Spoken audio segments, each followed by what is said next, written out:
the evening of 17th February. Welcome back. Alright, it was 6 days ago, about 5 p.m. I was walking along in the snow when I was suddenly stabbed in the back. Yeah, sorry about that.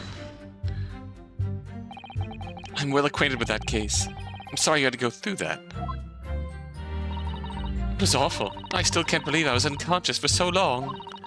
And I woke up to find that the case had been solved and the culprit arrested. Yes, the incident has been resolved already. Perhaps it would help you to consider it a bad dream that ended with your awakening, and should now be forgotten. Yes, I suppose so. Thank you. Before you put it completely behind you, Miss Green, I need you to remember the details one last time. You must tell the court exactly what happened that day, for us to arrive at the truth about this new case. The trouble is, there's nothing to tell, really. I was just walking along the pavement.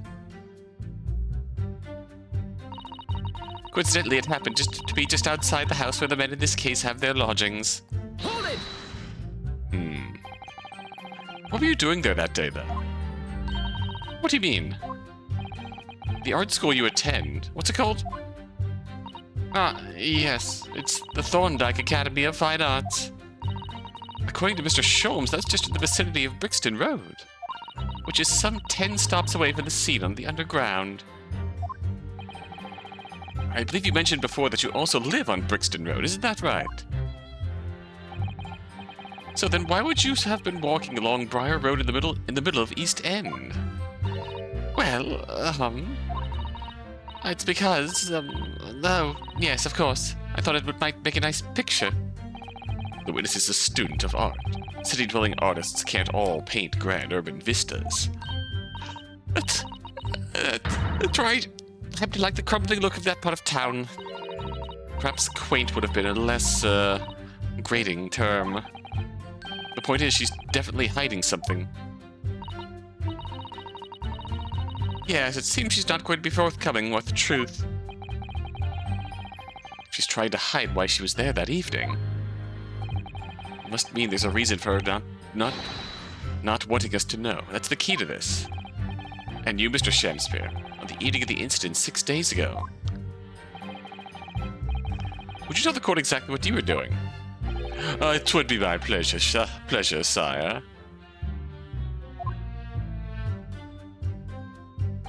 I was at the tavern on the eve of which thou speakst, for I had bespoke my supper. Hold it!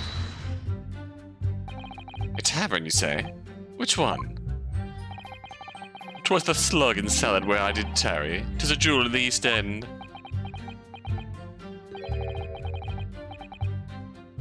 And a little unexpected, I feel. What do you mean, Lord Van Zeeks? The Slug and Salad offers unusually fine dining, for the locality at least. Not an establishment you'd expect to be patronized by a man with not even a crumb of bread in his room. Oh. It's true. The menu lists premium crusts of bread and glasses of water in different levels of cloudiness. Oh. If you pay a extra surcharge, you might even be able to see through your water. I would have expected Grub's Grubbery in the local vicinity to be more appropriate for your means. Watery soup and mushy peas, or rather, soupy water and pea-like mush. All equally appetizing. I just wanted to try some water at a different pub for once. What's wrong with that? How different can water really be? Or perhaps there's a more plausible explanation. A specific reason why he had to go to that particular establishment. Agreed. The fact that on that day of all days he dined at a place he wouldn't normally, it doesn't stand out. Mr. Shamspeare's own actions on the day of the incident 6 days ago were slightly suspicious. I wonder if I'll have some evidence that can explain those actions. Okay, we'll keep this in mind and we'll come back to it. I wish we did, but sadly I can't think of anything at the moment. If you find a clue that could explain why Mr. Shamspeare went there, you must present it to the court. Yes, absolutely. If that is all this matter, counsel, I would ask Miss Green to reiterate her next statement.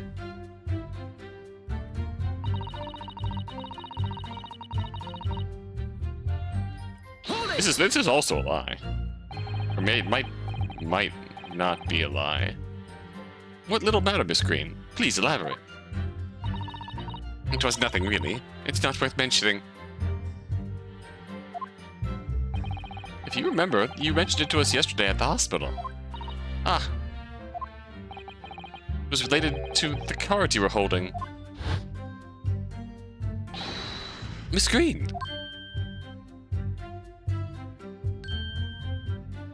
Ooh. What was that? She clearly just hid something behind her back.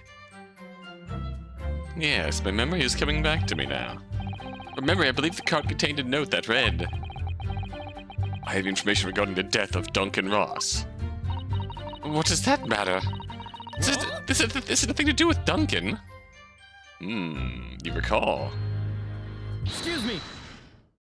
I loathe to talk to him, but Mr. Shamspeare, do you have something to share with the court? To be, or not to be, that is the question. Ah, pray, forgive me. The great bard's words springeth forth from within me ne'er a thought. Don't tell me, because you're possessed by Shakespeare's spirit, right? Hearing Miss Green's words a moment ago seemed to make you think of something. Something of relevance, perhaps? Well, nay, sire. 'Twas nothing at all. Presumably you know the name, though. Mr. Duncan Ross, I mean. After all, you were both lodgers in the same house. I would were so, but sadly, nay. Lodging a lonely occupation, sire. My lodging fellows be rarely known to me. So you haven't heard of him? Even though he passed away in the room just one floor above yours. Screen. Me, my lord. Have I done something wrong? The card that was mentioned before, containing the note. Do you have it upon your person? I do, yes. But I don't need it anymore. In fact, I should throw it away, really. Oh, we're finally getting it. Before you dispose of it, the court will take it as evidence, please. Aha! Of course, that's what links Mr. Shamspeare and Miss Green. It's Duncan Ross. Aha, puzzle solved. Now we can poke Shamspeare and accuse him of meeting her at the pub. Now continue with your testimony, please, Miss Green.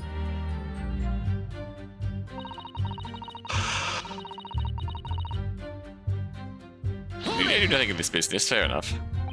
Yes, you didn't regain consciousness until the day after the trial, didn't you? In the early hours. Exactly. So how could I have had anything to do with it? And yet you still haul me in here to court like this. Honestly. So at the time of the poisoning, the witness was unconscious in her hospital bed. Would there be a more airtight alibi, I ask you? And yet, in spite of that, you claim that I was the culprit. Well, but you certainly haven't produced any evidence to support your wild claim, have you? None at all. There you have it. The good lady has yet to see evidence. My learned Nipponese friend. Working on it. Counsel, I will point out here that the jury's next decision will be final. Really up against the wall here.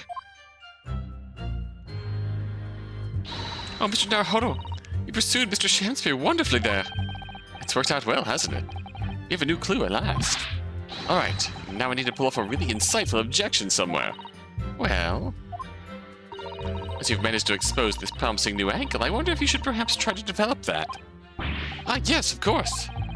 Dealing out objections isn't necessarily the best way to do that, I suppose. Huh. Clean hints.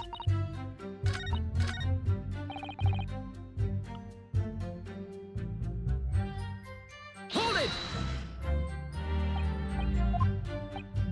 Let's pass this along here. Interesting if Ben needs to call him out on that. Which means he does have a side that's genuinely hacked off with people openly lying about shit.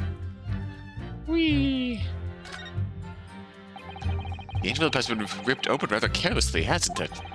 The screen strikes me as the type to open correspondence more neatly than that. Ah.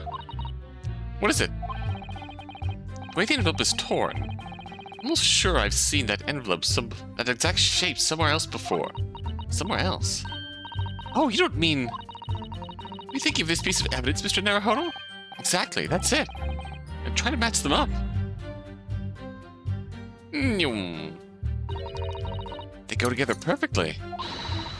This torn off end of the envelope clearly belongs with this card. Boom.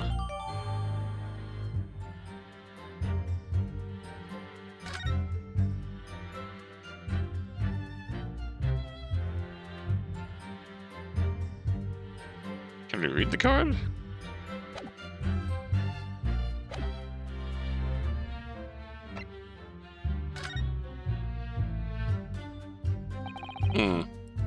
So I think the way this is playing out is that Shamspeare received the card.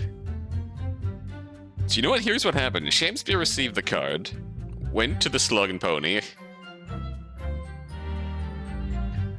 Olive didn't show. Olive put the poison on his gas pipe and went home. That's why she was there.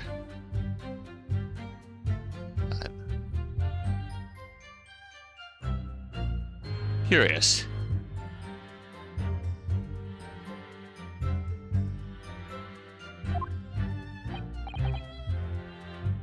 Yes, sire.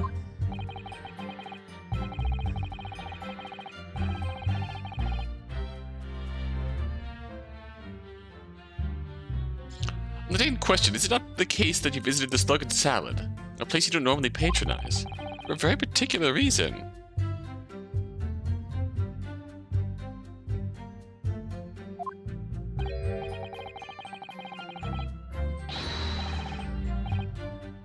I don't know what you're talking about. Pray, if thou hast some purpose, speakest. Very well. I'll present the court with evidence. Evidence that explains why you had to be at the Slug and Salad that day. Namely... Take that! I believe this card reveals the answer. Good lord. Miss Green's card, you mean? That's right, my lord. It reads, I have information regarding the death of Duncan Ross. Come to the Slug and Salad on Briar Road at 5 p.m. on the 17th. Don't tell anyone else about this letter or the meeting. It's a matter of utmost importance.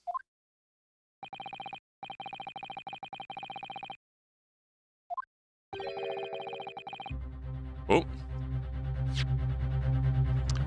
Mr. Shamspeare, your actions on the afternoon of Miss Green's stabbing are exactly as described in this note. Ah. Personally, I find it hard to believe that that's a coincidence. Don't you, Mr. Shamspeare? Well... Excuse me. Can I say something? Yes, Miss Green? That card was delivered to me. Doesn't have anything to do with this odd man, does it? Well, you would think so, yes. It's hard to believe it's merely... My lord, may I? May you what, Miss Green? I'd like to make something very clear about that card. Ah, very well then, you may amend your testimony. To include details about that peculiar note. Alright, this is getting interesting. At my address, nothing to do with the odd man next to me here, we can... Hold it! I think you said that you received it the day before the incident, didn't you? So what was he trying...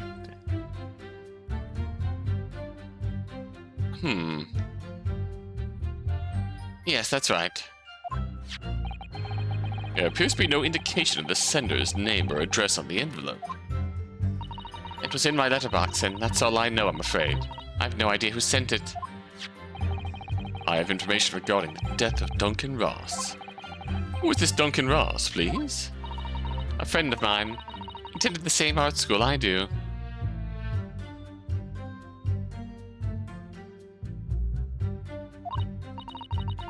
He passed away in a tragic accident a month ago now, though. Wasn't sure what to make of that note, to be honest, but in the end I decided to go. So you found out what the information was? Of course I didn't. You're not thinking straight. Whilst on her way there, she was stabbed in the back. As my learned friend hopefully remembers. Ah, yes, of course. She never made it to the meeting.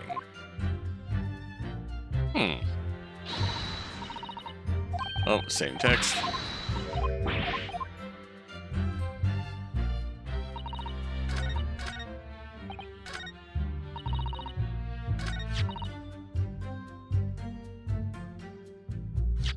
Since we updated both of these, Objection! we can do that.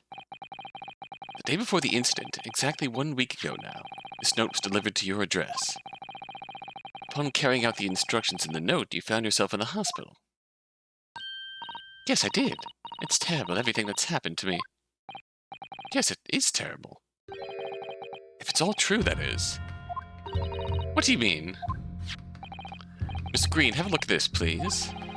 It's the torn-off end of an envelope. Oh, is it? It so happens that it fits together perfectly with the envelope of the note you received. Where did you find that? In Mr. Shamspeare's room. In my room? Mr. Shamspeare, do you perhaps remember this note from somewhere? Well, your actions this afternoon follow the instructions on the note to the letter. Come to the Slug and Salad on Briar Road at 5 p.m. on the 17th. So that's exactly where you went.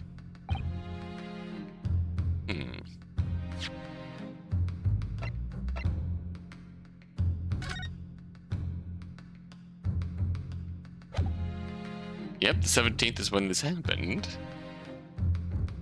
It's when the, How did she...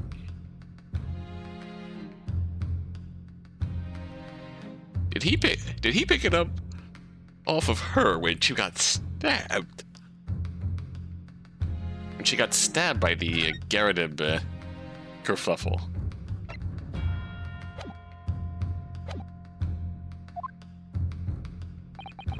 Let me ask you again, Mr. Shamspeare. You already knew about this note, didn't you? And you, Miss Green. What did I do? As this torn-off end of the envelope proves, the note was originally in Mr. Shamspeare's room. So how is it that it came to be in your possession?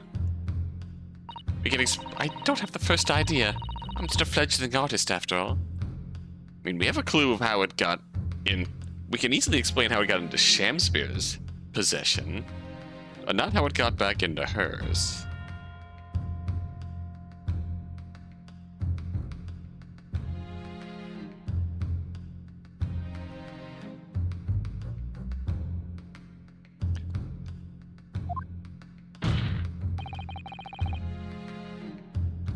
There is only one explanation. You broke into Mr. Shamspeare's room and stole it.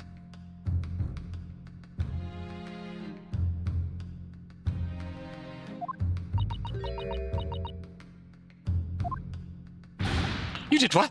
Sorry. Thou hast what? You broke... thou were in my room? Oh, I kind of love to see his character breaking here. What on earth? What do you want with me?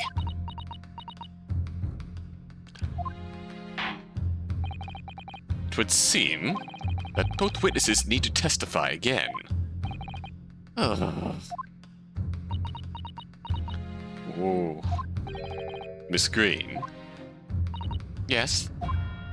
Whilst you have the court's sympathy, I'm sure, for the suffering you've endured in recent events, anyone found to be giving false testimony in a court of law will be duly punished.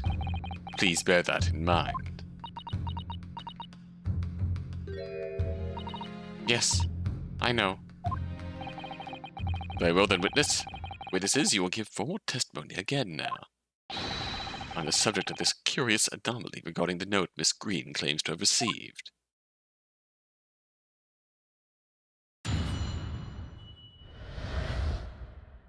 anomaly of the note. I do remember now. 'Twas a week ago, peradventure, that note was delivered unto me. On the day writ therein, I did tarry a long hour at the Slug and Salad, and yet nobody came. Thereafter, on the evening, I shared the company of the Japanese fellow. I did see the note had vanished. You believing that to me? I don't know what you mean. You think I stuck into this man's room, do you? Why would I? I can point out the villain here. As for that torn-off piece of the envelope, I don't know anything about it.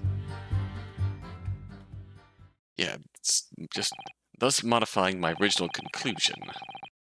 You now claim to have received this letter, do you, Mr. Shamspeare? Faith, 'tis so, my lord. I would swear to have set it upon the table in my humble lodgings. Yet, it is clear to me now that since I returned from the tavern that night, I have not laid eyes upon it. Well, that being the case, young lady, it would appear that your testimony was a lie?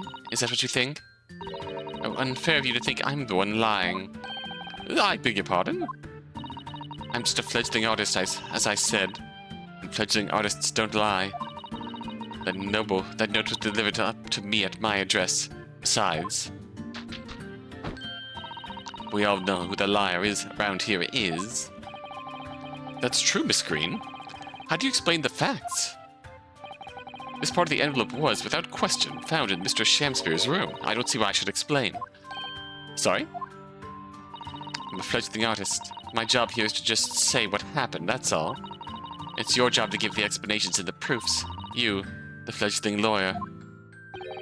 Fledgling what? The fledgling will do his best. Evidently, my learned friend's cross-examination is our only hope of learning the truth. Well, counsel? I'm ready, my lord. Very well, then. The defense will now proceed with the cross-examination of the witnesses. Miss Green clearly did break into Mr. Shamspeare's room. There can be no question of that. That's how she acquired the note. Yes, two facts that are starting to lead me to a possible explanation for all of this. It's not a pretty one.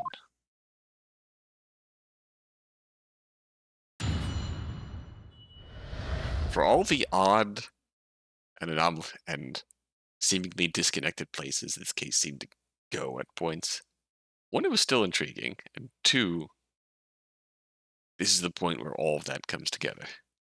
It sure feels like. Hold it! And can you shed any light on the contents of the note at all? Nay, sire. Tis as strange to me as a foreign tongue. And with a knowledge of literature as great as mine, verily, 'tis impenetrable. But Mr. Duncan Ross had lodgings in the same household as you. In effect, he was your neighbor, so surely you knew him, didn't you?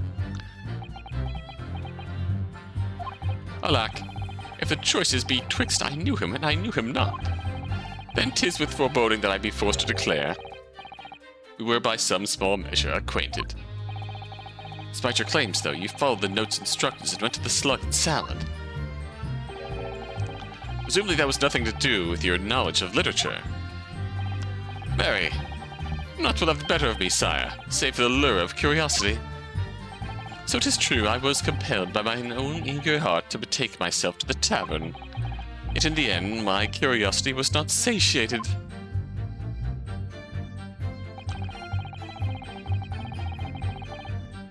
Hold it! I could see this being true.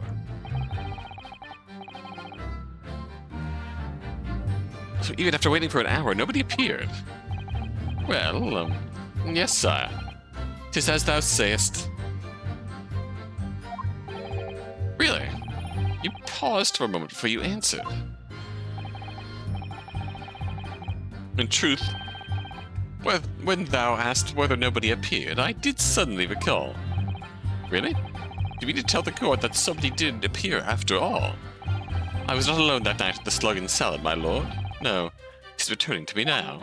I did treat my lips to almost clear water, and mine innards to a premium crust of bread. All around me danced a great many companions. What do you mean? Is this the time period equivalent of everybody clapped? Flies, sir. Flies. Oh, never mind. Good lord. The name of Beelzebub, what were they? Fairies, perchance, from a midsummer night's dream, come to taunt me. I think they were just flies. Can't help but thinking that the flies ought to choose something more wholesome to buzz around. Is that wrong of me?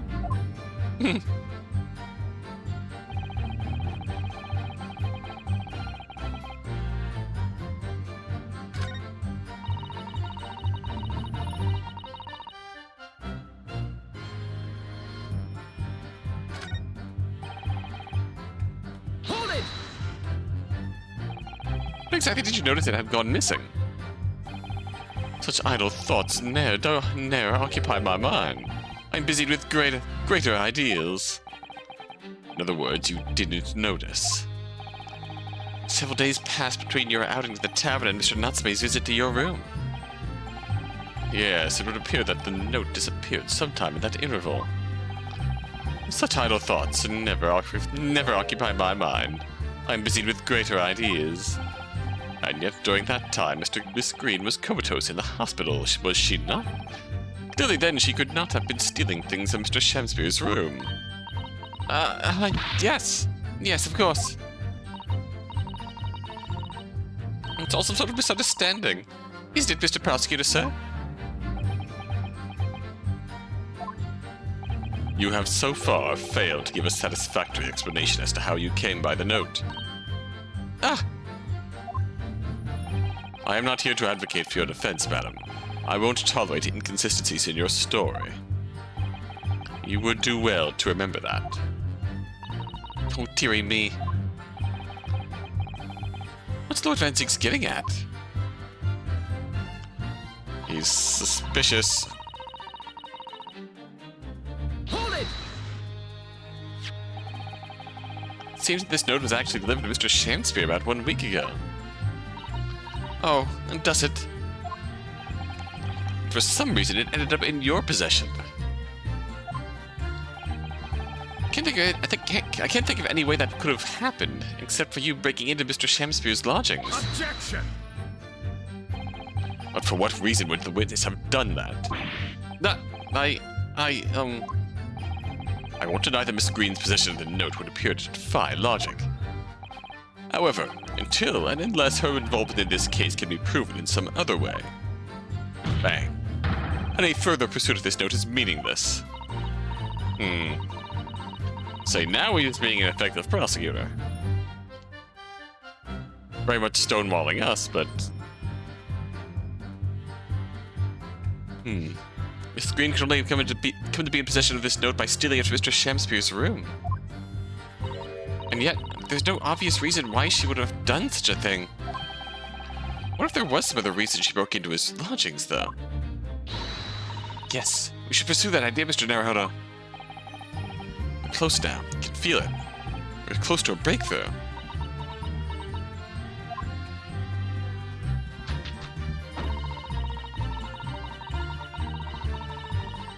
Hold it! So you don't want to tell the court about the truth about this letter, is that it? I'm just a fledgling artist, remember? Artists are nearly always introverted characters. Introverted? Fie. This fledgling doth readily cast aspersions about by nature. Yet I'm an angel, a seraph. Birds do harmonize with my song. The wind doth frolic on my wings. Oh, pity. Wherefore dost thou accuse me of one so pure of heart, ample woman? Don't fucking nay-nay on me. A pure of heart? I don't think so. Even a fledgling like me. I can see you're just a failure. Oof. Tragedy! Thou shalt not be known the truth heart of an artist until thine instruction hereafter by death. Oh, the days, oh, the years! Alas, to enlighten thee, thou must wait so long, and in vain. Mr. Naruhodo, interject with some clever remark. This is your chance to shine. Line. I'm no Shakespearean actor, Miss Susanna. Now, as far as I can tell, the only thing that's going to resolve this argument is evidence. Yes. It's clear that Miss Green did, in fact, break into Mr. Shamspeare's room, isn't it? And that's where she found this letter. Yes, two more or less foregone conclusions that lead me to one terrifying conclusion. Terrifying? Yes, I'm afraid to say. The outcome of this cross-examination may very well change how we look at this case completely.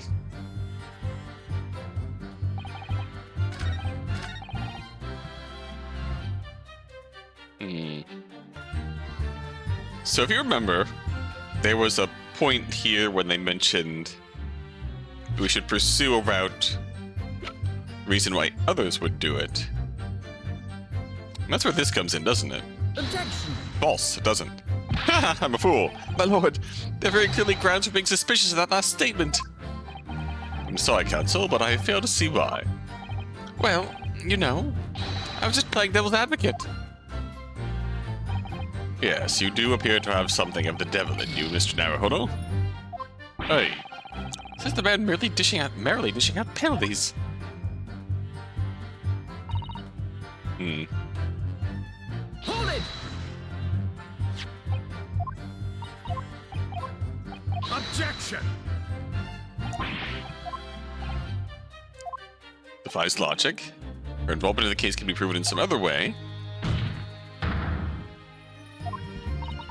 Certainly the note is meaningless.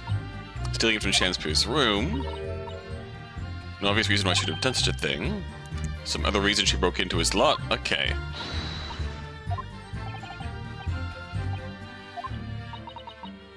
Do we present the strychnine?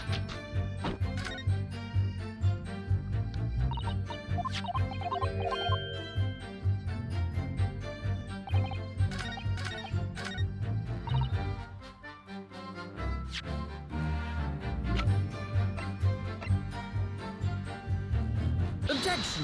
We do. It's because Selden is the motive for Shamspeare going after Natsume. Yesterday at the hospital we saw you with this bottle. Though the contents spilled during the course of our meeting, a small quantity remained. According to the defense's independent analysis, Mr. Shulm's chemistry said, the liquid that was still in the bottle was identified as strychnine. What? Strychnine? The very same poison that afflicted Mr. Shamspeare.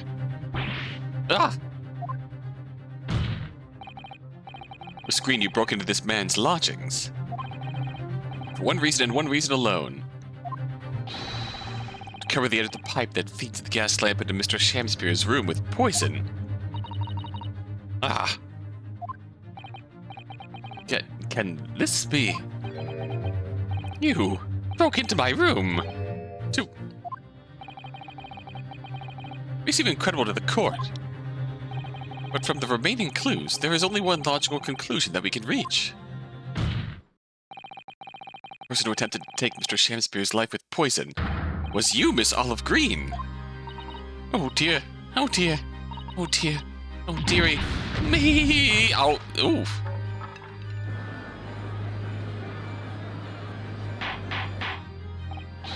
Order! Order! Counsel, are you seriously suggesting this woman put poison on the end of the gas pipe with intent to kill?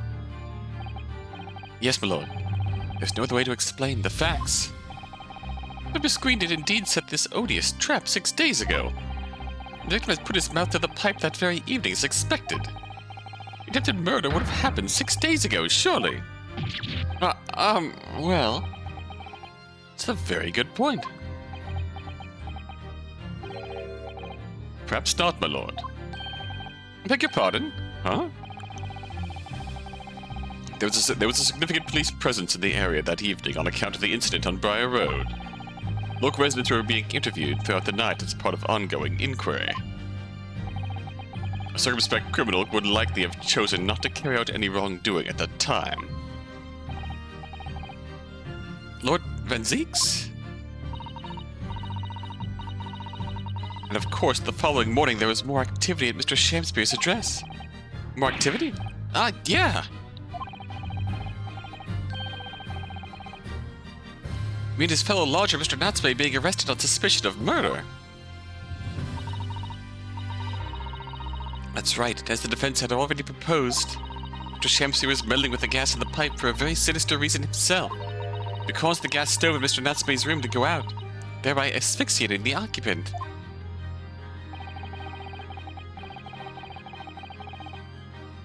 Once Mr. Natsume had been arrested, his room was under constant surveillance by the police.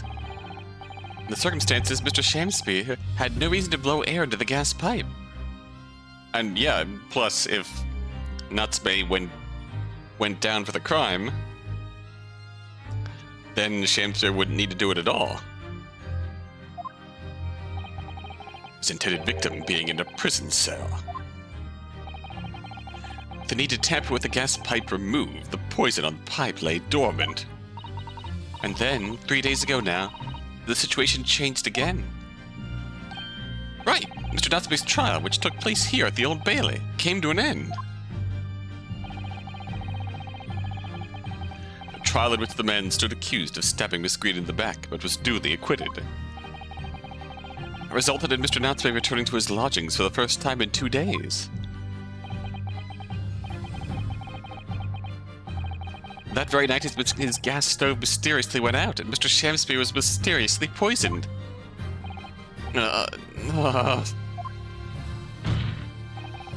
In conclusion, the poison that was present on the mouth of the gas pipe has been put there. In the victim's room some 4 days earlier. Mary!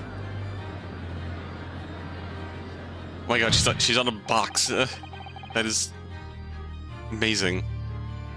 With that new understanding, it becomes clear that this letter wasn't all part of the plan. What plan? Get him out of his room. A quarter of a call. The note gave him instructions to visit the Slug and Salad at 5 o'clock.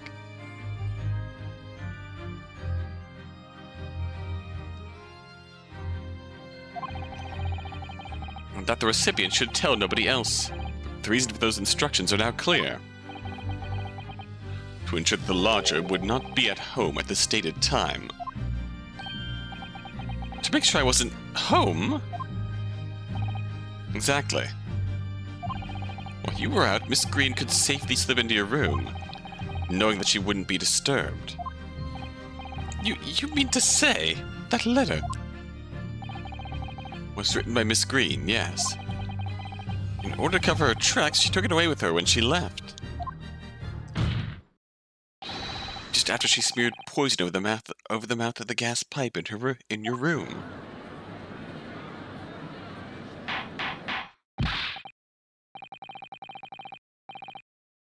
Order. What do you have to say for yourself, witness?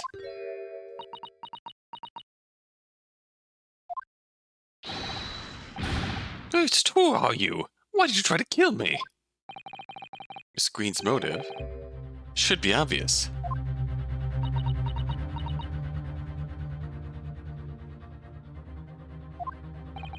It's all tied up with someone whose name we've heard several times already during the course of this trial. So, that's what's behind all this. You will share your apparent understanding with the court, please, counsel. Which person is behind this woman's motive for the attack on the victim's life? Where is he? Where's the boy? There he is. Look at that cutie patootie. Take that! Absolute sweetheart, Duncan Ross. That's right. Before the defendant, Mr. Natsume, took up residence in the lodgings at Mr. Garadeb's, somebody else was renting the room. Mr. Duncan Ross. I knew I'd heard the name somewhere else. It was all over the papers a month ago, when the man died in strange circumstances at the haunted lodgings. That does ring a vague... Ah! Of course, yes! I remember now. The young man they claimed was strangled by the convict's curse or such. Sadly, my lord, it wasn't a curse of any kind, nor was it an accident. The man died as a result of Mr. Shamspeare blowing into the gas pipe and causing gas to leak into the room. It was murder, plain and simple. Ah!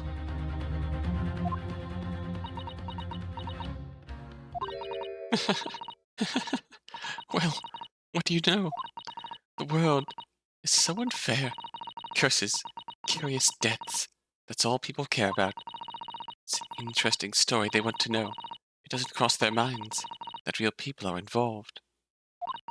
And once they're bored, just 1 month later, once the story's lost its appeal, everyone's forgotten him. You mean Duncan was... Mr. Ross was Miss Green's fiancé. Fiancé? May not have known until now who Miss Green really is, Mr. Shamspeare. But she's known exactly who you are, all along.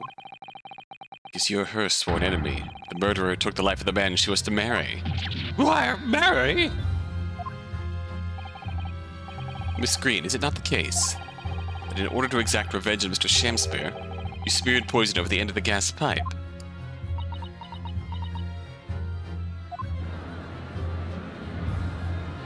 God, this girl. This is all quite extraordinary. Am I correct in my understanding that you now accuse both parties, counsel? Each on different counts of murder. Well, one was only attempted. One was actual.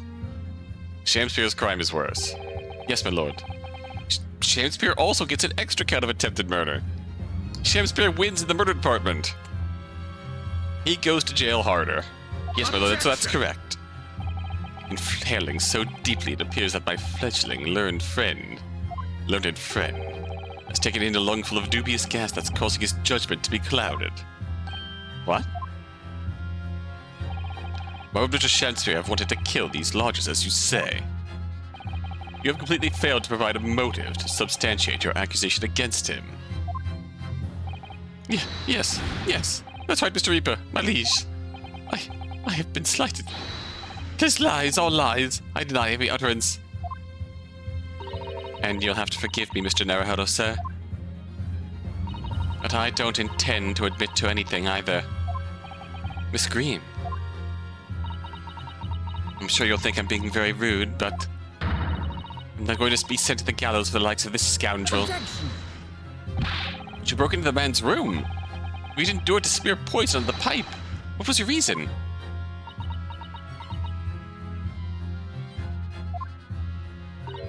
I thought I'd have a look around, that's all. Well, damn it, that's plausible, alright. Sorry? You're right, I suspected him. So I thought perhaps I might find some evidence or something in his room. Evidence that it was him who took Duncan's life. Oh, vileness! Oh, villainy! Oh, tyranny! Oh, rotundity of woman!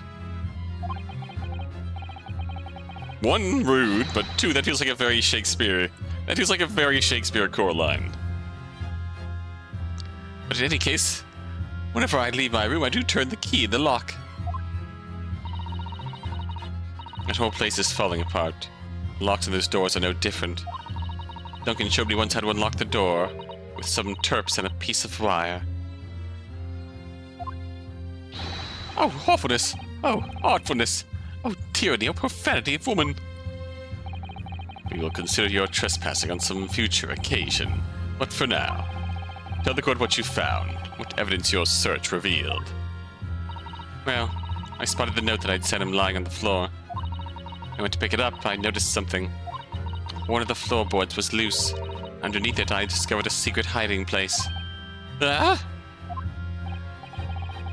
Yes, we also discovered that hiding place. Inside, we found a newspaper cutting, a photograph, and an empty tin box. Oh, did you take what's in the tin box? Yeah. Well, the thing is, when I found it, it wasn't empty. The box wasn't empty. What? There was something in it? Yes.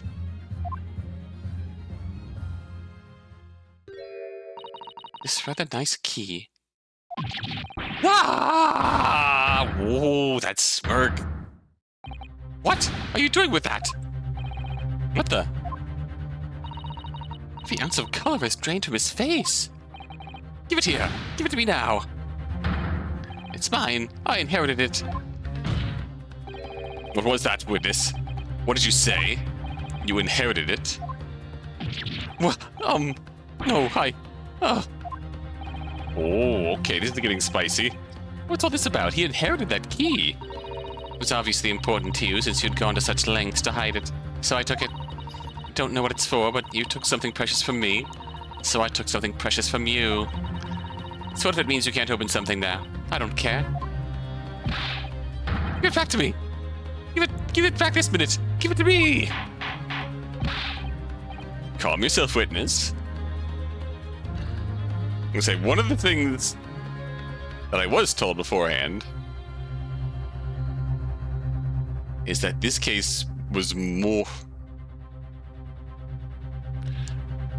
Like, we were told by the game and told by a few people in comments that this case was more involved in some bigger intrigues than we might have expected. And it seems like we're getting there. Seems like this Selden stuff is somewhat deeper than initially would have thought. Calm yourself, witness. Mr. Shamspeare has tried and in one case succeeded to take the life of 2 lodgers now. Yes, his motive for doing so is the key to everything that's happened. It's true that there appears to be no motive to support the accusation against Mr. Shamspeare at first. Considering everything we now know, I think there is actually something that could explain it. What? Smack! Need to recall every piece of evidence at our disposal, everything we've seen and heard. As I'm sure that I just caught a glimpse of the link that runs through all these events. The convict's curse, Selden's curse. In that case, counsel, I must demand that you present evidence to the court in support of your claim. What is it that you say can explain the motivation for Mr. Shamspeare's alleged crimes?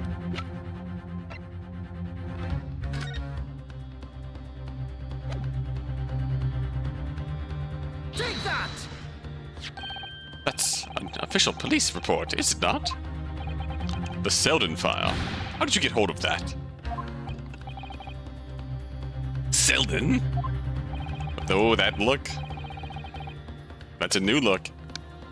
That now sadly deceased Mr. Ross. And the defendant, Mr. Natsume. Only one thing linking them. The fact that they had lodgings in the same room. Well, yes, we know this, certainly. A room that was formerly occupied by Selden. Until, that is, he was arrested by Scotland Yard for his involvement in multiple burglaries. Ah, I see. And it so happens that the convict Selden left behind one very substantial mystery when he died. The some 1,000 pounds worth of loot that he had stole, which as yet remains to be found. Ah, yes, of course, it's coming back to me now. It's written in this file here. 1,000 pounds lost en route to hell. That was how the papers summed it up. It seems that one particular fellow inmate was with the convict in his final moments.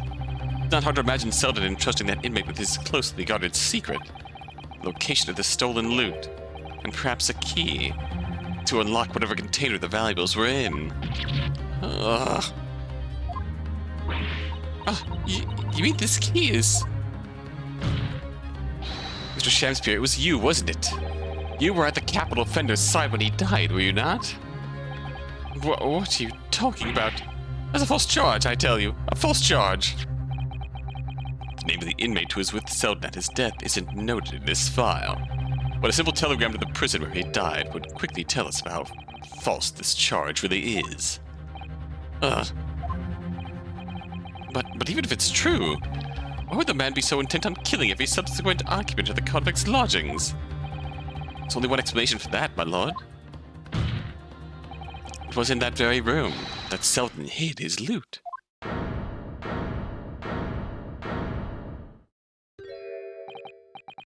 So it all comes out. Yes, and having established that, all of Mr. Shamspeare's subsequent actions start to make perfect sense. When he was let out of prison following Selden's death, he made immediately for Mr. Garadeb's lodgings in the hope of renting Selden's old room. However, the retired army man was unable to offer him the accommodation of his choice, because Selden's old room had already been lent to someone else, Mr. Duncan Ross. This is why Mr. Shamspeare subsequently devised his gas-based plot to kill the occupant of the room.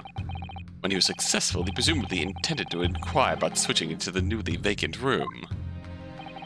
However, a certain jittery someone had beaten him to it. Mr. Soseki Natsume, the defendant of this case, no less. So you decided to use the ploy with the gas again, didn't you, Mr. Shamspeare? This time to oust Mr. Natsume. All for one simple and avaricious reason: to get your hands on the 1,000 pounds of loot left behind by the dead convict. You. Ah!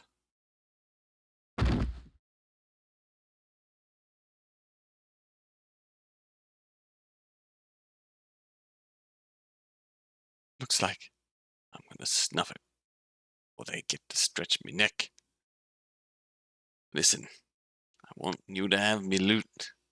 Anything to stop the coppers getting their mitts on it. It's hidden in the room I was lodging when they got me. Yeah, this is the key to it. Take it. Always stay one step ahead, mate. See you in hell, I guess. Shamspeare.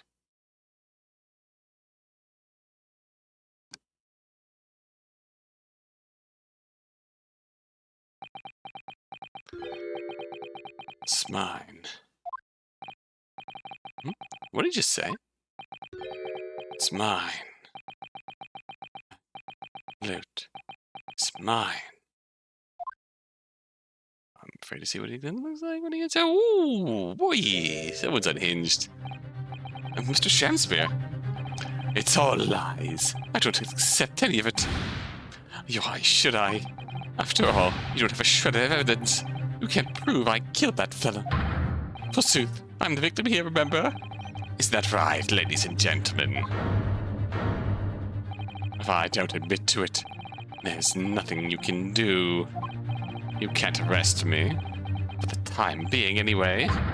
Verily, you can't arrest the victim, can you? Is that right, ladies and gentlemen? I'm so close. I just need a few more hours. I swore to myself that I'd get my hands on it. And I can almost taste it now. Do you think I'd just give up? There's no question in my mind now. This man is guilty through and through. But he seems so utterly intoxicated by the idea of that loot. I'm afraid that whoever hard you press him will never admit to what he's done, Mr. Naruhodo. There is a way. Pardon? There's one way I can finish him. No. He's already committed the most heinous crimes to get his hands on that loot.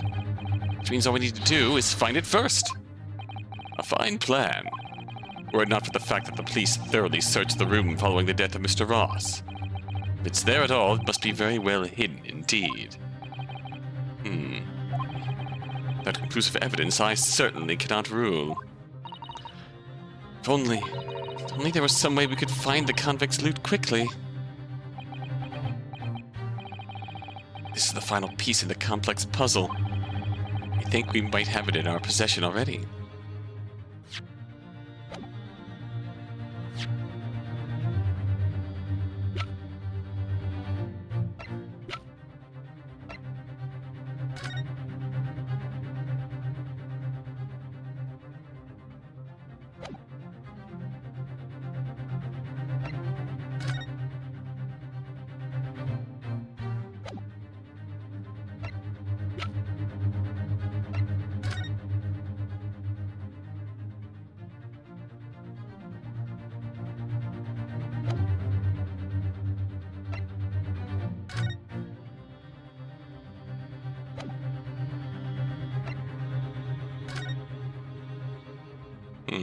Do we?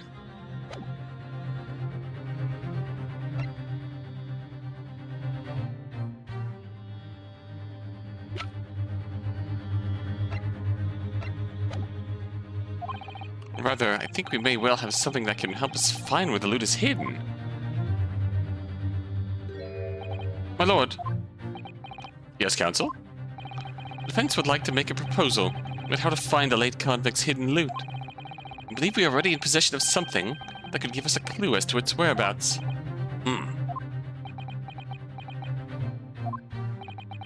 It's our last chance, so it has to be worth a gamble. Besides, we've used the same technique once already and it definitely paid off then. Very well then, Counsel, let the court hear your idea. What do you propose we can use in order to locate the hiding place of the deceased convict's hull?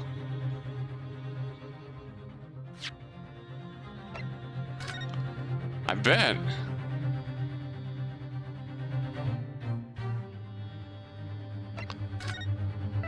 What we can do here. My first thought was being that it was behind the painting. Second thought might be that we can use the skin print gun. Take that!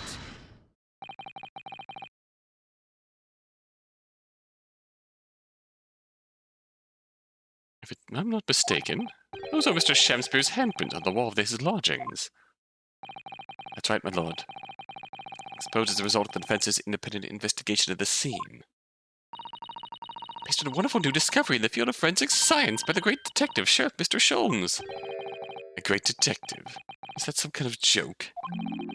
Do you really think I'm going to be damned by a man with such a ridiculous title? I should think the great bard ought to recognize such... Oh, I should think the great bard ought to recognize such a title when he hears one, Mr. Shamspeare. Ah, there he is! Perhaps we should compete for the honor of most ridiculous title. It is Herlock Sholmes himself! What are you doing here, great detective? Usual haunts of the filthy back streets of the capital, are they not? Ah, Mr. Reaper, it's been too long, and I see your complexion has worsened since we last met. Mr. Sholmes! He does know Lord Van Zeeks, then. We'll have to say something like that in any case. Although Mr. Sholmes might have said something like that anyways, but... Mr. Sholmes, you may be heralded as a great detective by the population at large. It does not give you the right to come and go in my courtroom as you see fit. If I may, my lord, Mr. Sholmes' newly developed scientific method has helped us to uncover vital clues in this case already. Clues, you say? I call them skin prints, my lord.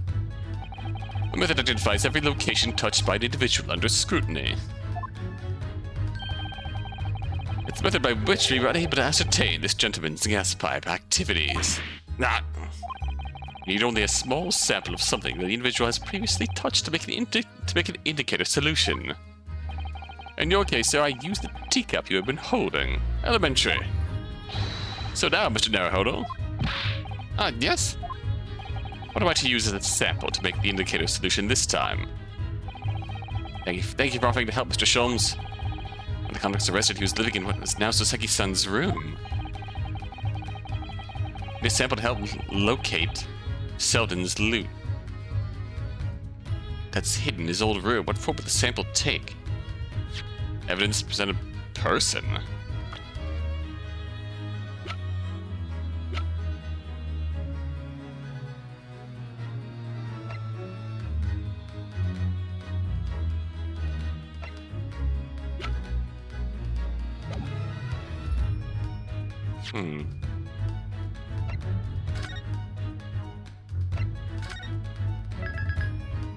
I don't feel like it wouldn't be in person. Curious that it's giving us the choice, though. We'll need a particular piece of evidence in order to create the indicator solution. Oh, unless we're meant to present Olive and the key.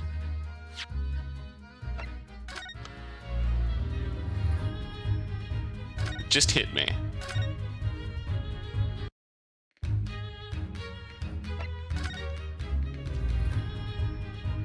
You'll need something of Selden's in order to create the indicator solution. To find his loot. Something the convict owned happens to be in the possession of somebody listed in the court record. Upon my word, Mr. Naruhodo, your powers of reasoning appear to be on the up. So, which particular person do you have in mind? From whom can we obtain the possession of the late convict Selden to create the indicator solution? Take that! There we go. Miss Green? Me? What do you want with me? The key around your neck, if you please. Sorry? Huh? That look. The key belonged to Selden.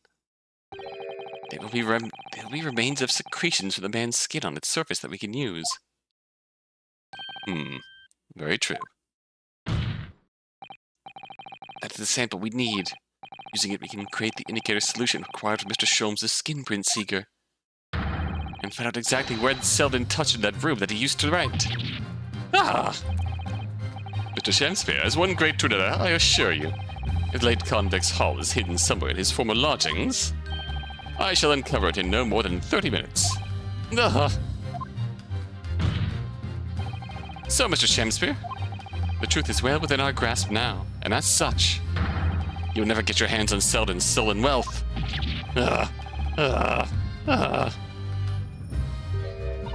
In that case, I'll gladly let Mr. Sholmes have this key. No, give the key to me. The detective shan't have it. It's over, Mr. Shamspeare. I have the high ground. No, no.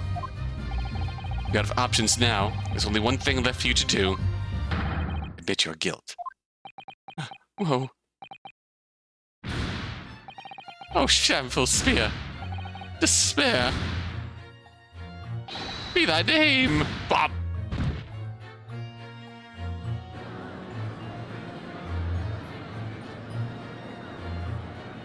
Bruv got air comboed there.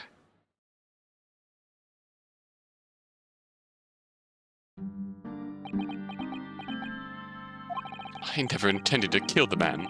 I just wanted to drive him out of the room, that's all. So you'd have the time to find the convict's haul of stolen goods. But after you'd killed the young man, you still didn't move into the room. I asked the landlord, of course. I pleaded with him, but he refused. Why? I was 3 months behind with the rent, for one thing. Mr. Garadeb really has a lot to put up with.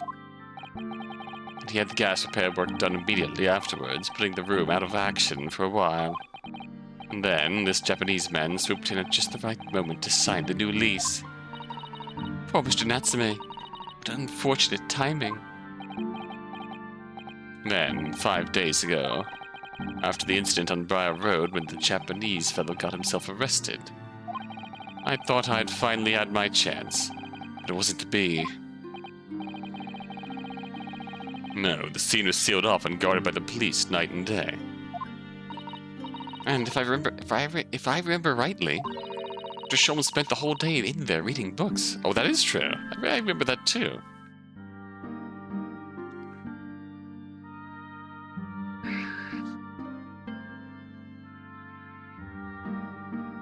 That josses me thinking that he would have won if Natsume had gone to prison. I mean, technically he would have, but all he wanted was the time to get in there and search and get the loot. Moving into that room just gives him all of the time to do that. No, I couldn't even enter the room, let alone search for the loot. Which is why on that day Mr. Natsume was acquitted and returned to his room. He once again tried your trick of blowing air into the gas pipe that feeds the stove in his room. Unbeknownst to you, however, that action would lead you into a deadly trap.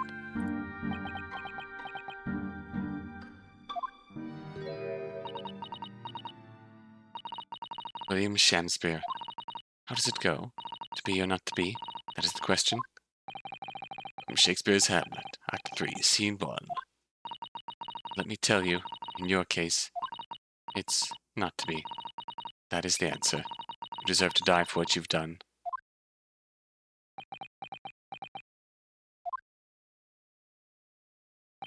Ah.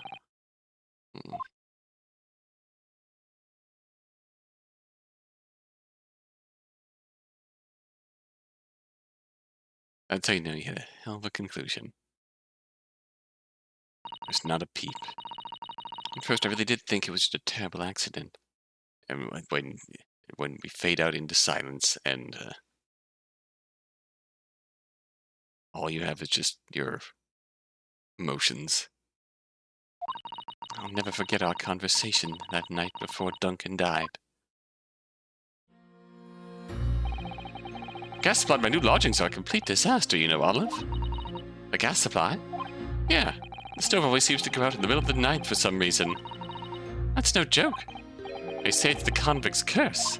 Oh, Duncan, please, don't stay there. I don't care how cheap it is. All right, then, if it's that important to you, I'll start looking for a new place. There are spare rooms at my house. Why don't you leave that horrible room tonight? No, I better not. We said we'd wait until we'd graduated before we told our parents, remember?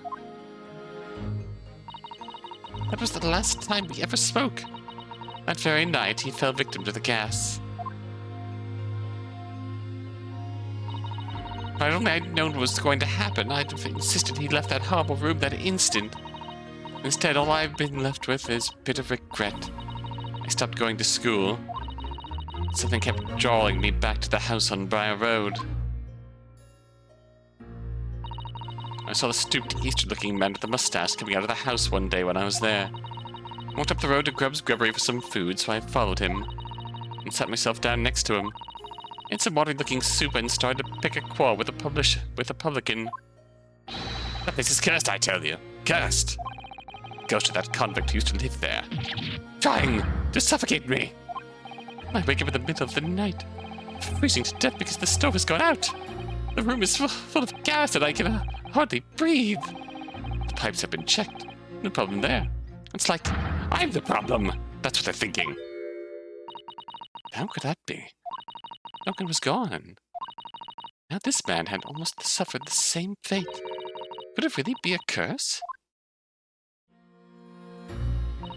Then I remembered a rumor I'd heard about how the gas companies go around investigating the gas installations. A rumor? Ah, you mean... Yes, everybody's heard the stories, it seems. How do they go around checking the pipes? Oh, anything connected to the gas can be extinguished by blowing air into the pipework. That's when it started. A little flicker of doubt in the back of my mind. It just wouldn't go away. Was it really an accident, though? Once I'd had the idea, it wouldn't leave me alone. It plagued me day and night. So I bought this at one of the black markets in the East End.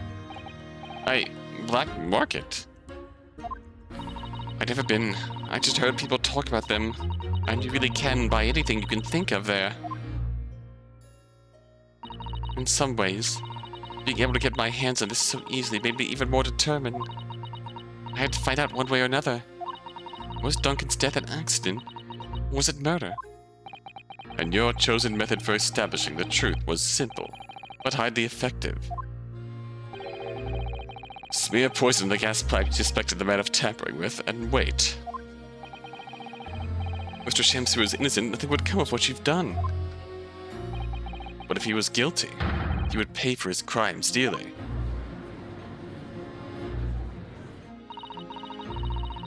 I found out the name of the man I suspected, William Shamspeare.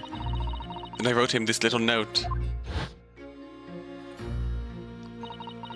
I have information regarding the death of Duncan Ross. Come to the Slug and Salad on Briar Road at 5 p.m. on the 17th. Don't tell anybody else about this letter or the meeting. It is a matter of utmost importance.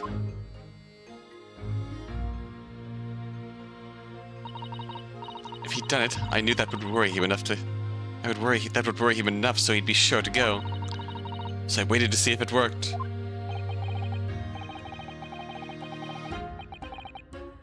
And of course, Mr. Shamspeare followed the instructions to the letter. I worked out where the gas pipe was straight away. So I smeared a good amount of the poison I had brought all around the mouth of the pipe. All the time praying that the devil's work wouldn't be done, that was all just some wild fantasy. Actually, no. All the time praying that the devil's work would be done, and that the culprit would get his just desserts. Understandable.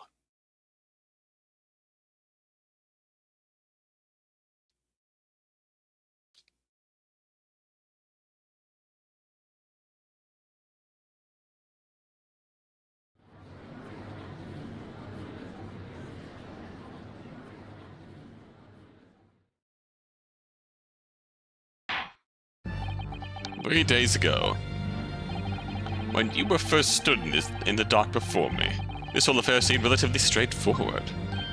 Yes, my lord. I certainly never imagined the depths of depravity that we should subsequently find lurking behind the scenes. It has been a long road, my Nipponese friend. Oh, yes. And one I certainly didn't envisage walking with you. Nevertheless, together we have reached the light at the end of the tunnel, as it were. Miss Green. Yes, my lord? You will henceforth be stripped of your freedom, as punishment for the attempted murder of Mr. William Shamspeare. Yes, I know. And you, Mr. Shamspeare, you will be tried for the murder of Mr. Duncan Ross in cold blood, and the subsequent attempted murder of Mr. Soseki Natsume, here present.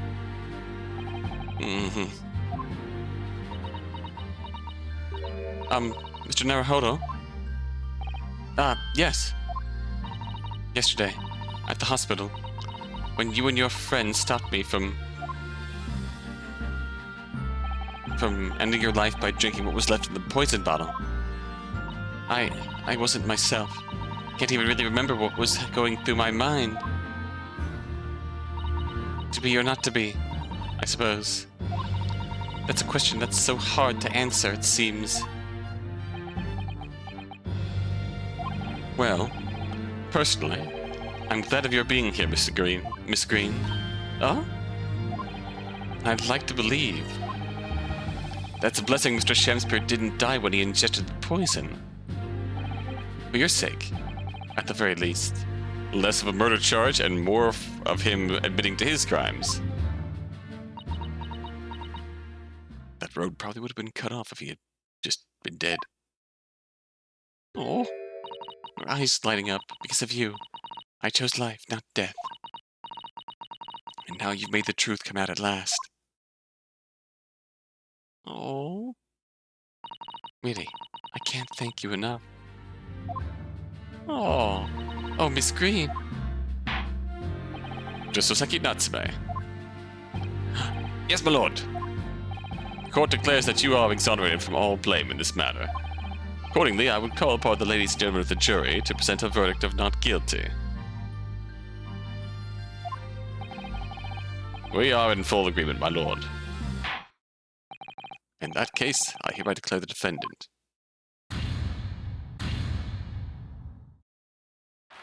Hey! I don't even get to vote.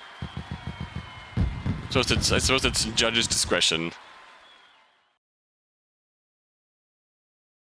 I suppose in this case, it's judge's discretion if it all comes out and everyone admits to it, or else the jury can cut off proceedings by saying we've heard enough. Guilty, not guilty. Court is adjourned. I'd be curious to see someone in the fandom theorize as to how the process would go.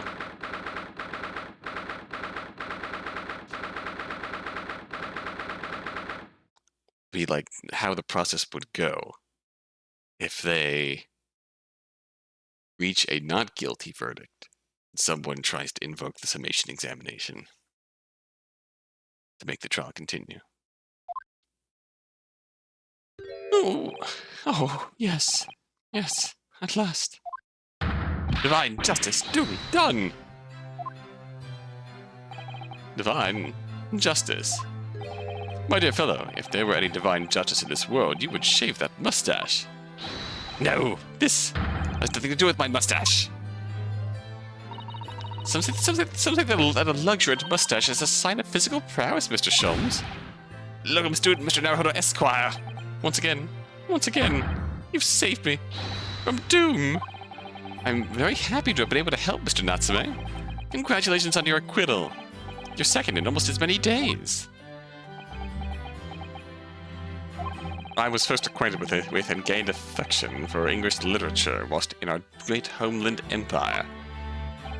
And then, by a twist of fate, I was brought to the land that bore the fruit of that literature. Only, it was a nightmare. The city of bricks and mortar became my prison. Try as I might, I never found my feet here. In the end, I confined myself to my room and lived a life through friendly old books.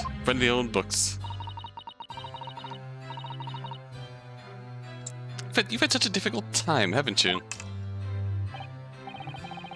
Ah, but a week ago now, I dragged you out to that dark and dingy room of yours, did I not? You did. And I've seen more of life in this past week than all of my years to date. For the first time, I feel like I've begun to see the true face of the English that's so far been hiding from me behind that wall of fog. My dear fellow, there is nothing special about the true face of the English, as you put it. Wheresoever one goes in this world, humans are human. There are a few genuine differences. Yes, I think you're right. I've finally started to see that, and I've come to understand something. I hate it here. I've worked out why I was attracted to English literature in the first place. It made me see that whatever our nationality, we humans all have the same hopes and fears. We're all just doing our best to live. Well said. I've come to feel the same way. I've made a decision too. I'm going to cut short my study tour here and return to Japan. What? Strangers would become friends here in England. What a terrible shame. Oh, I know. That does tug at all my heartstrings. It really does. I've decided I'd like to take everything I've learned here in Britain and write something of my own. A novel of sorts, I suppose. Oh my! So you'll be creating your own literature, Mr. Natsume. How wonderful! Oh, well, no, I mean, I wouldn't presume to call it literature. That rotation. Why not? Well, that is precisely the definition, Mr. Mustache. I suppose you're right, yes. It will, in a way, be literature. As of now, all I know is that I'd like to try my hand at writing. I have no delusions of grandeur. I, for one, would love to read your work. Well, all things considered, it may be for the best. After all, you have once again emerged victorious against the Reaper. From a battle with the Reaper. Ah, that's very true. There is no salvation for a person in the dark. And the Reaper is the prosecutor. Well, you're making him nervous now. Desire to return post-haste to the perceived safety of your homeland is what I quite understand. My goodness, yes! Faced with such a terrifying prospect.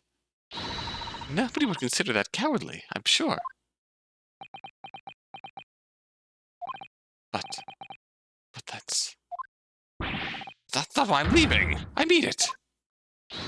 Objection! Oh. And that was the case that we found ourselves embroiled in 6 months ago now. Soseki-san did indeed return to Japan and submitted a report about both cases to the government. It's on reading that report that Professor Mikitomo was prompted to visit the scholar.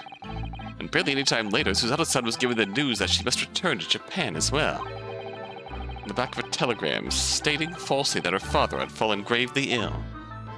The only possible explanation that comes to mind is what happened after the trial, on the following day, the day that we uncovered the loot hidden by the now deceased convict in his former lodgings. Do we get to see it?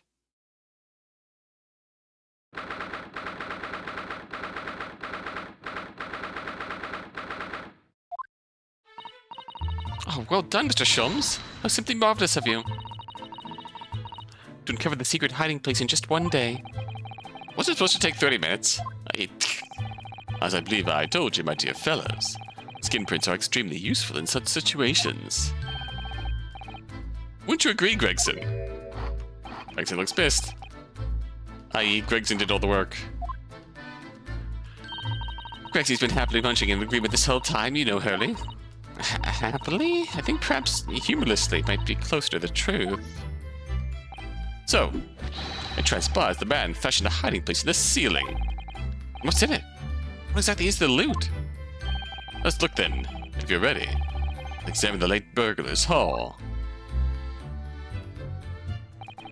What the? What is that?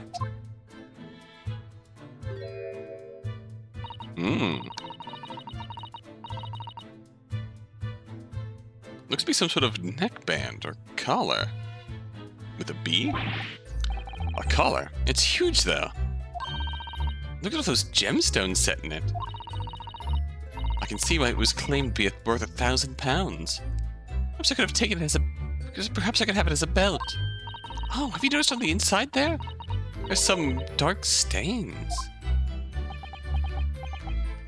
You don't think they could be blood, do you? I mean, there's quite a lot of it. On second thoughts, perhaps I won't have it as a belt. Collar. And of course there's this emblem here. A large letter B and a small crown. What does it signify, do you think?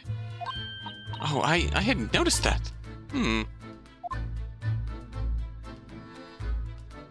I feel as though I've seen that emblem somewhere before, you know? Where could it have been? That's enough of that, I think. What? So what's the matter with Mr. Sholmes? The color has drained from his face.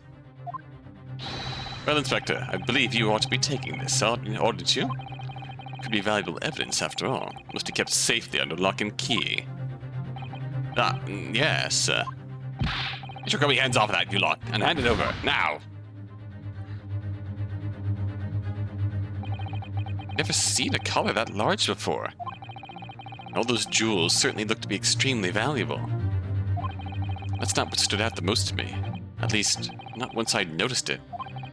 Those dark marks on the inside of the collar. Those stains. Could they really have been blood?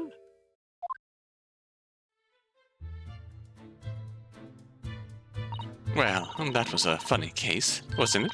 It's all buttoned up now. You look very pleased, Iris.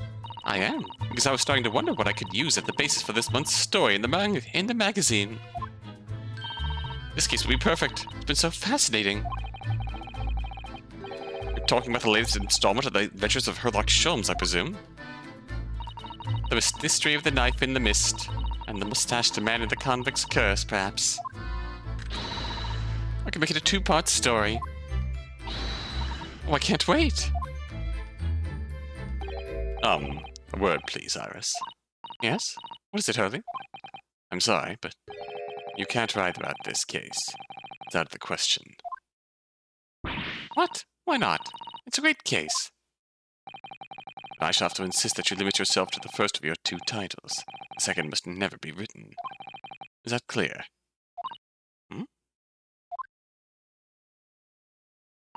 Yes.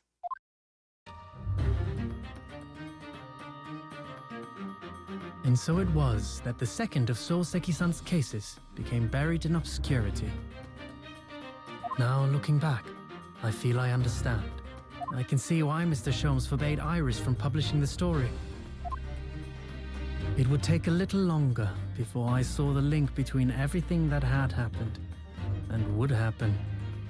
For it wasn't until 2 months after the arrival of Susato-san's letter that events began to unfurl again, with an incident that took place at the very heart of the eagerly awaited Great Exhibition of London.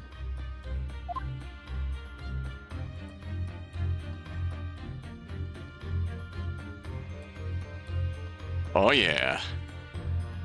Woo. If we want to piece together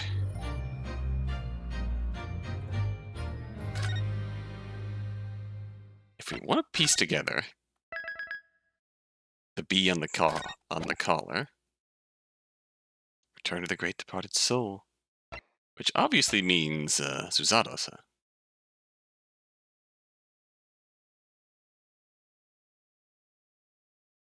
Obviously means Susato's back. And we're back in the present day. Or the present timeline. After the events of the Unspeakable Story. Timeline-wise, Unspeakable Story, Blossoming Attorney,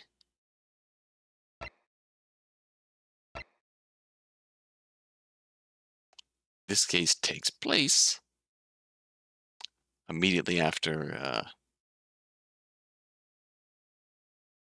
Mystery of the Clouded Kokoro in the first game, but was redacted for reasons that we suspect are going to be explained here. It's interesting that works out. It's all coming together now. Say, while a lot of things in the first game may have been felt really disparate, like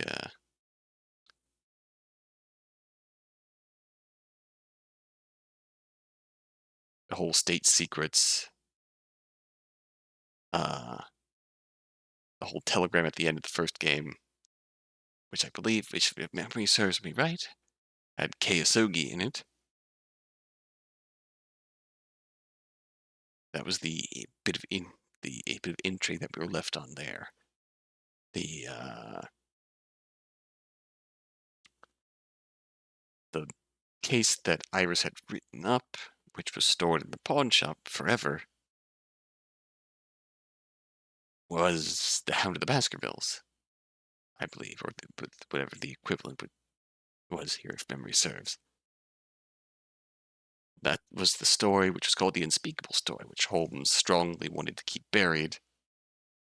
And the madness in that case started because Susanna really wanted to read that story.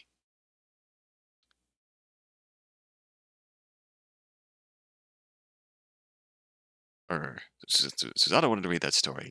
Gina wanted to read that story. Baskervilles, dog collar with a giant bee on it. Is this related to the Hound of the Baskervilles? Whatever incident was stylized as the Hound of the Baskervilles. It certainly feels relatedly unspeakable to that story. Holmes saw that collar and immediately got serious. So we're now caught up to the present day. We now have fully new content going forward. And a whole lot more intrigue, which was provided by that resolution there. This case had a lot of interesting things to say, especially with the public is only. Poor Olive, yeah, we really did right by Olive, but still, that girl has been through so much. But in the end, we managed to give her at least a satisfying conclusion. What an intriguing story there. We will come back to this, to the great departed soul. Until then, until then.